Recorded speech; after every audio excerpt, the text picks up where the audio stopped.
ಪ್ರೀತಿಯ ವೀಕ್ಷಕರೇ, ನಿಮ್ಮೆಲ್ಲರಿಗೂ ನಮಸ್ಕಾರ. ನಾನು ಕೆಜೆ ಹಳ್ಳಿ ಸುರೇಶ್. ಸ್ನೇಹಿತರೆ, ಸಿದ್ದರಾಮಯ್ಯನವರು ಕೊನೆಗೂ ಅಧಿಕೃತವಾಗಿ ತಮ್ಮ ರಾಜೀನಾಮೆಯ ನಿರ್ಧಾರವನ್ನ ತಮ್ಮ ಆಪ್ತ ಸಚಿವ ವಲಯದ ಮುಂದೆ ಪ್ರಕಟ ಮಾಡಿದ್ದಾರೆ. ಇವತ್ತೇನು ಬ್ರೇಕ್ಫಾಸ್ಟ್ ಮೀಟಿಂಗ್ ಇತ್ತಲ್ಲ, ಆ ಮೀಟಿಂಗ್ಗೆ ಸರ್ಕಾರದ ಎಲ್ಲ ಸಚಿವರುಗಳು ಭೇಟಿಯಾಗಿದ್ರು. ಆ ಒಂದು ಬ್ರೇಕ್ಫಾಸ್ಟ್ ಆದ ನಂತರ ಆ ಒಂದು ಮೀಟಿಂಗ್ನಲ್ಲಿ ನಾನು ಹೈಕಮಾಂಡ್ ಸೂಚನೆಯಂತೆ ರಾಜೀನಾಮೆ ಕೊಡ್ತೇನೆ, ಡಿ.ಕೆ. ಶಿವಕುಮಾರ್ ಅವರು ಮುಂದಿನ ಮುಖ್ಯಮಂತ್ರಿಯಾಗಿರ್ತಾರೆ ಅಂತ ಹೇಳಿ ತಮ್ಮ ಅಧಿಕೃತ ರಾಜೀನಾಮೆಯ ವಿಚಾರವನ್ನ ತಿಳಿಸಿದ್ದಾರೆ.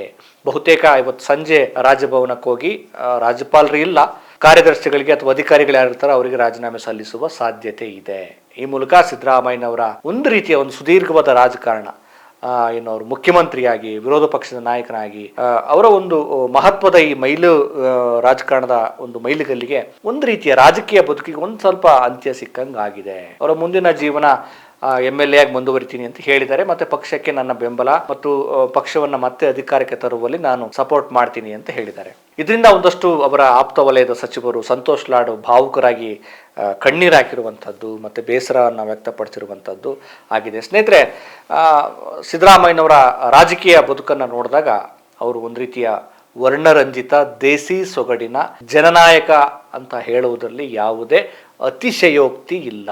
ಕರ್ನಾಟಕದ ರಾಜಕಾರಣದ ಒಂದು ಜರ್ನಿಯಲ್ಲಿ ಸಿದ್ದರಾಮಯ್ಯ ಅವರ ಹೆಸರನ್ನ ನಾವು ಗೌಣ ಮಾಡೋದಕ್ಕೆ ಅಥವಾ ಅವ್ರನ್ನ ಬಿಟ್ಟು ಹೋಗೋದಕ್ಕೆ ಖಂಡಿತ ಸಾಧ್ಯ ಇಲ್ಲ. ಆ ಹಂತದ ದೇಸಿತನವನ್ನ ಮತ್ತು ಪ್ರಬುದ್ಧತೆಯನ್ನ ಮತ್ತು ಸಂಸದೀಯ ಪಟುತ್ವವನ್ನ ನಾವೆಲ್ಲರೂ ಕೂಡ ಒಪ್ಪಲೇಬೇಕು.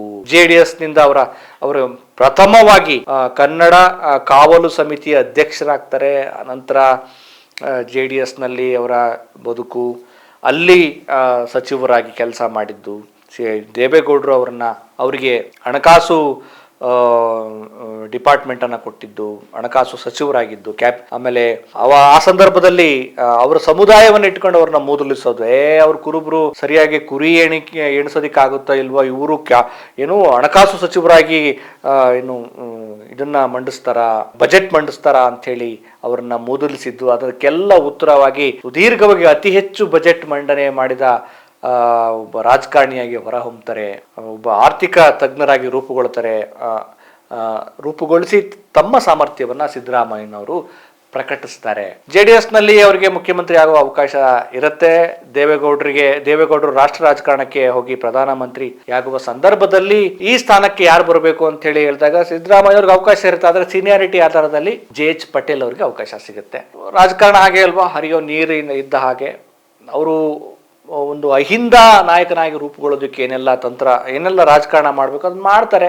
ಹುಬ್ಬಳ್ಳಿಯಲ್ಲಿ ಒಂದು ಅಹಿಂದ ಸಮಾವೇಶ ಮಾಡ್ತಾರೆ. ಆ ಸಮಾವೇಶದ ಸಂದರ್ಭದಲ್ಲಿ ಅವ್ರನ್ನ ದೇವೇಗೌಡರು ಪಕ್ಷದಿಂದ ತೆಗಿತಾರೆ. ಇದು ಒಂದು ರೀತಿ ಸಿದ್ದರಾಮಯ್ಯನವರ ರಾಜಕೀಯ ಬದುಕಿನ ಒಂದು ತಿರುವು ಅಂತಾನೆ ಹೇಳ್ಬೋದು. ಆಗೋದೆಲ್ಲ ಒಳ್ಳೇದಕ್ಕೆ ಅಂತೇಳಿ ತೆಗೆದುಕೊಂಡ ಸಿದ್ದರಾಮಯ್ಯನವ್ರಿಗೆ ಮುಂದೆ ಒಂದು ರಾಷ್ಟ್ರೀಯ ಪಕ್ಷಕ್ಕೆ ಹೋಗುವ ಅವಕಾಶ ಇರುತ್ತೆ.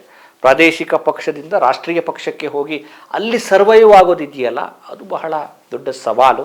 ಬೆಂಗಳೂರಲ್ಲಿ ಅಹಿಂದ ಸಮಾವೇಶ ಅಂತೇಳಿ ಸಮಾವೇಶದಲ್ಲಿ ಅವರು ಕಾಂಗ್ರೆಸ್ನ ರಾಷ್ಟ್ರೀಯ ನಾಯಕರ ಸಮ್ಮುಖದಲ್ಲಿ ಕಾಂಗ್ರೆಸ್ಗೆ ಸೇರ್ಪಡೆಯಾಗಿದ್ದು, ಸೊ ಇವೆಲ್ಲ ನಾವು ನೋಡಿದ್ದೀವಿ. ಈ ಸಮಾವೇಶದಲ್ಲೂ ಕೂಡ ನಾನು ಭಾಗಿಯಾಗಿದ್ದೆ.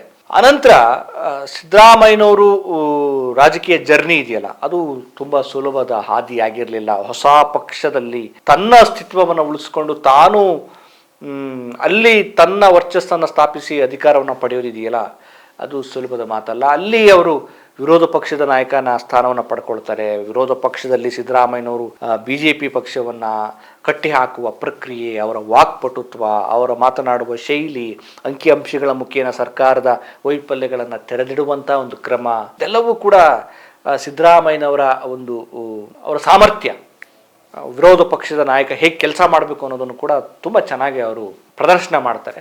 ಒಂದು ಹಂತದಲ್ಲಿ ಈ ರೆಡ್ಡಿ ಬ್ರದರ್ಸ್ ನಡುವಿನ ಈ ಜಗಳ, ಗಣಿಗಾರಿಕೆ, ಬಳ್ಳಾರಿ ಭಾಗದಲ್ಲಿ ಅಕ್ರಮ ಗಣಿಗಾರಿಕೆ ವಿಚಾರವಾಗಿ ಯಾವ ರೀತಿ ಭೂ ಹಗರಣ ಆಗ್ತಿದೆ ಅನ್ನೋದನ್ನ ತುಂಬಾ ಚೆನ್ನಾಗಿ ಅದನ್ನ ಬಯಲು ಮಾಡ್ತಾರೆ. ಕೊನೆಗೆ ರೆಡ್ಡಿ ಬ್ರದರ್ಸು ಮತ್ತು ಸಿದ್ದರಾಮಯ್ಯ ನಡುವಿನ ಈ ಕಾಳಗ, ವಾಕ್ ಸಮರ, ಕೊನೆಗೆ ಬಳ್ಳಾರಿಗೆ ತಾಕತ್ತಿದ್ರೆ ಬನ್ನಿ ಅಂತೇಳಿ ರೆಡ್ಡಿ ಬ್ರದರ್ಸ್ ಹೇಳಿದ್ದು, ಅದನ್ನ ಒಂದು ರೀತಿ ಹಿಂಗೆ ಭುಜ ತತ್ಕೊಂಡು ನಾನು ಬರ್ತೀನಿ ಅಂತೇಳಿ ಆ ಸವಾಲನ್ನ ಸ್ವೀಕಾರ ಮಾಡಿದ್ದು, ಕೊನೆಗೆ ರಣಾಂಗಣ ಆಗ್ಬಿಡುತ್ತೆ ವಿಧಾನಸೌಧ ಪಡಸಾಲೆ.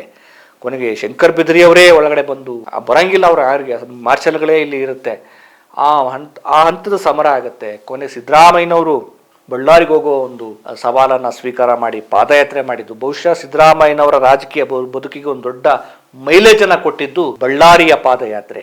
ಆ ಪಾದಯಾತ್ರೆಯಲ್ಲಿ ಎಲ್ಲ ಕಾಂಗ್ರೆಸ್ನ ನಾಯಕರನ್ನ ತೆಗೆದುಕೊಂಡು ಹೋಗಿ ಒಂದು ರೀತಿ ಬಳ್ಳಾರಿ ಬ್ರದರ್ಸ್ನ ನಡಗಿಸಿದ್ದು ಕರ್ನಾಟಕದ ರಾಜಕಾರಣದಲ್ಲಿ ಒಂದು ಸ್ವಲ್ಪ ವಿಶೇಷ ಅನಿಸುತ್ತೆ. ಪಾದಯಾತ್ರೆಯ ಮೂಲಕ ಯಾವ ರಾಜಕಾರಣಿ ಹೋಗ್ತಾನೆ ಅವ್ನು ಖಂಡಿತ ಯಶಸ್ಸು ಸಿಗುತ್ತೆ. ಪಾದಯಾತ್ರೆಗೆ ಅಂಥದ್ದೊಂದು ಶಕ್ತಿ ಇದೆ. ಮಹಾತ್ಮ ಗಾಂಧಿಯವರು ಕೂಡ ಪಾದಯಾತ್ರೆ, ಆಮೇಲೆ ರಾಹುಲ್ ಗಾಂಧಿ ರಾಜಕಾರಣವನ್ನ ಮೊದಲು ಅಷ್ಟು ಸೀರಿಯಸ್ ಆಗಿ ತೆಗೆದುಕೊಂಡಿರ್ಲಿಲ್ಲ. ಭಾರತ್ ಜೋಡೋ ಮೂಲಕ ಅವ್ರು ಯಾವಾಗ ಹೋಗ್ತಾರೆ ಸಮಾಜವೂ ಅವ್ರಿಗೆ ಅರ್ಥ ಆಗುತ್ತೆ, ಅವರು ಕೂಡ ಸಮಾಜವನ್ನ ಅರ್ಥ ಮಾಡ್ಕೊಳ್ಳೋ ಪ್ರಯತ್ನವನ್ನ ಮಾಡ್ತಾರೆ. ಜನರ ಮೂಲಕ ಜನಮಾನಸದಲ್ಲಿ ಉಳಿಬೇಕು ಅಂದ್ರೆ ಜನರ ಜೊತೆ ಯಾವ ನಾಯಕ ಇರ್ತಾನೆ ಅವನು ಒಬ್ಬ ರಾಜಕಾರಣಿಯಾಗಿ ಒಬ್ಬ ಮೇಧಾವಿಯಾಗಿ ನಾಯಕನಾಗಿ ರೂಪುಕೊಳ್ಳೋದಕ್ಕೆ ಸಾಧ್ಯ ಆಗುತ್ತೆ. ಕೊನೆಗೆ ಬಳ್ಳಾರಿಗೆ ಹೋಗ್ತಾರೆ, ಬಳ್ಳಾರಿಯಲ್ಲಿ ರೆಡ್ಡಿ ಬ್ರದರ್ಸ್ ಭ್ರಷ್ಟಾಚಾರದ ಬಗ್ಗೆ ಮಾತಾಡ್ತಾರೆ, ಅದೊಂದು ಯಶಸ್ವಿ ಆಗುತ್ತೆ. ಅದಾದ ನಂತರ ಸ್ವಲ್ಪ ಕೆಲವೇ ದಿನಗಳಲ್ಲಿ ರೆಡ್ಡಿ ಬ್ರದರ್ಸ್ ಜನಾರ್ದನ್ ರೆಡ್ಡಿ ಅರೆಸ್ಟ್ ಆಗ್ತಾರೆ, CBI ಅವ್ರನ್ನ ಅರೆಸ್ಟ್ ಮಾಡುತ್ತೆ, ಅವ್ರನ್ನ ಜೈಲಿಗೆ ಹಾಕ್ತಾರೆ. ಅದು ಸಿದ್ದರಾಮಯ್ಯನವರ ವರ್ಚಸ್ಸು ಮತ್ತು ಯಶಸ್ವಿ ರಾಜಕಾರಣಕ್ಕೆ ಒಂದು ಕೈಗನ್ನಡಿ. ಇದು ಹೈಕಮಾಂಡ್ಗೆ ಅರ್ಥ ಆಗುತ್ತೆ.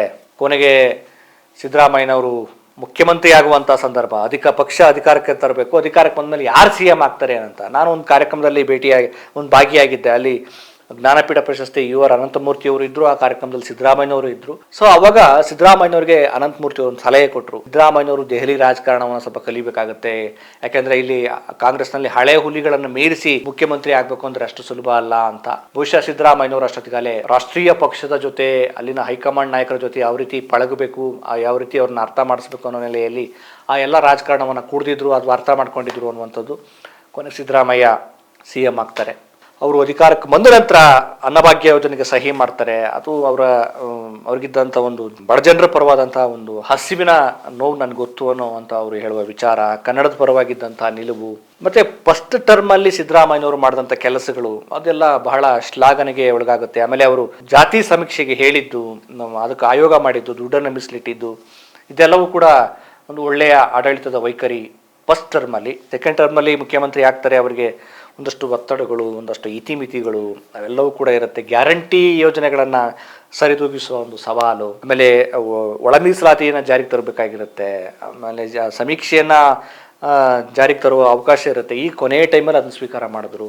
ಒಟ್ಟಾರೆ ಸಿದ್ದರಾಮಯ್ಯನವರು ಇನ್ನೂ ಅವಕಾಶ ಇತ್ತು ಒಬ್ಬ ಜನನಾಯಕನಾಗಿ ಇನ್ನಷ್ಟು ಜನಪರವಾದಂತಹ ಕಾಯ್ದೆಗಳನ್ನ ಜಾರಿಗೆ ತರುವ, ಜನರಿಗೆ ಹಿತವಾಗುವಂತ ಯೋಜನೆಗಳನ್ನ ಜಾರಿ ಮಾಡುವ ಖಂಡಿತ ಇತ್ತು. ಹೈಕಮಾಂಡ್ನ ಒತ್ತಡಗಳು, ದೊಡ್ಡ ದೊಡ್ಡ ಜಾತಿಗಳ ಲಾಬಿಗಳು, ಮತ್ತೆ ಅವ್ರಿಗಿದ್ದಂತ ಒಂದು ಇತಿಮಿತಿ, ಅದೆಲ್ಲದರ ಹೊರತಾಗಿಯೂ ಸಾತ್ವಿಕ ಸಿಟ್ಟಿನ ಮೂಲಕ ಇನ್ನೂ ಜನಪರವಾಗಿ ನಿಲ್ಲುವ ಅವಕಾಶಗಳು ದೊಡ್ಡದಿದ್ರು ಕೂಡ ಸಿದ್ದರಾಮಯ್ಯನವರು ಯಾಕೋ ಅಷ್ಟು ರಿಸ್ಕ್ ಅನ್ನು ತೆಗೆದುಕೊಳ್ಳಲಿಲ್ಲ. ಅವರಿಗೆ ವಯಸ್ಸಿನ ಕಾರಣವೋ ಅಥವಾ ಒತ್ತಡವೋ ಅದನ್ನು ಅವರೇ ಸ್ಪಷ್ಟಪಡಿಸಬೇಕು.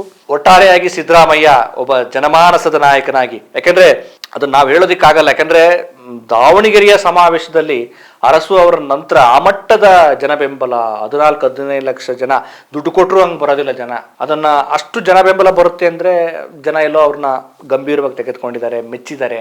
ಹೇಳ್ಬೋದು ಅವ್ರಿಗೆ ಕುರುಬ ಸಮುದಾಯದ ಬೆಂಬಲ, ಆ ಕುರುಬ ಸಮುದಾಯದ ಹೊರತಾಗಿಯೂ ಕೂಡ ಎಲ್ಲಾ ಜನ, ಅಹಿಂದ ಸಮುದಾಯದ ಜನರು ಕೂಡ ಅವ್ರಿಗೆ ಸಪೋರ್ಟ್ ಮಾಡಿದ್ದು.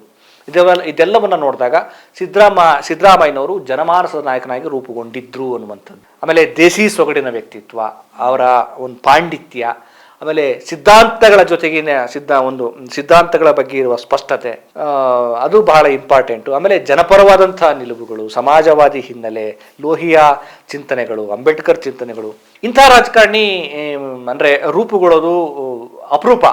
ನಾವು ಜನರಲೈಸ್ ಆಗಿ ನಮ್ಗೆ ಸಿಗ್ತಾರೆ ರಾಜಕಾರಣಿಗಳು. ಸೊ ಕೊನೆಗೂ ತಮಗಿದ್ದಂಥ ಅವಕಾಶದಲ್ಲಿ ಎಷ್ಟು ಮಾಡಬೇಕು, ಎಷ್ಟು ಜನಪರವಾಗಿರಬೇಕು ಅದನ್ನು ಮಾಡಿದ್ದಾರೆ. ಈಗ ಅವರು ರಾಜೀನಾಮೆ ಕೊಟ್ಟಿದ್ದಾರೆ. ಅವರ ಮುಂದಿನ ಜೀವನ ಚೆನ್ನಾಗಿರಲಿ, ನೋಡೋಣ. DK ಅವರ ಬದುಕು CM ಆದಿ ಯಾವ ರೀತಿ ಇರುತ್ತೆ, DK ಅವರ ಆಡಳಿತ ಯಾವ ರೀತಿ ಇರುತ್ತೆ ನೋಡೋಣ. ಯಾರು ಬಂದರೂ ಕೂಡ ಜನಪರವಾಗಿರಲೇಬೇಕು. ಒಟ್ಟಾರೆಯಾಗಿ ಸಿದ್ದರಾಮಯ್ಯನವರು ವ್ಯಕ್ತಿತ್ವ ಒಂದು ವಿಶಿಷ್ಟತೆಯಾಗಿತ್ತು ಅಂತಲೇ ಹೇಳ್ಬೋದು. ನೋಡೋಣ DK ಅವರ ಆಡಳಿತ ವೈಖರಿಯನ್ನು ಯಾವ ರೀತಿ ಇರುತ್ತೆ ಅಂತ. ಸಿದ್ದರಾಮಯ್ಯನವರು ಅಂದ್ರೆ ವಿಶೇಷ ಏನು ಅಂದ್ರೆ ಯಾವುದೇ ಜಗಳ ಮಾಡದೆ, ಬಿಗಿ ಪಟ್ಟನೆ ಹಿಡಿದೆ, ಅಧಿಕಾರ ಶಾಶ್ವತ ಅಲ್ಲ, ಕೊಡ್ತೀನಿ ಅಂತ ಹೇಳಿ ಕೊಟ್ಟಿದ್ದು ಕೂಡ ಅದೊಂದು ಒಳ್ಳೆಯ ಮಾದರಿ ನಡೆ ಅಂತಾನೆ ಹೇಳಬಹುದು. ಮತ್ತೊಂದು ವಿಚಾರದೊಂದಿಗೆ ನಿಮ್ಮನ್ನು ಭೇಟಿ ಮಾಡ್ತೇನೆ. ನಮಸ್ತೆ.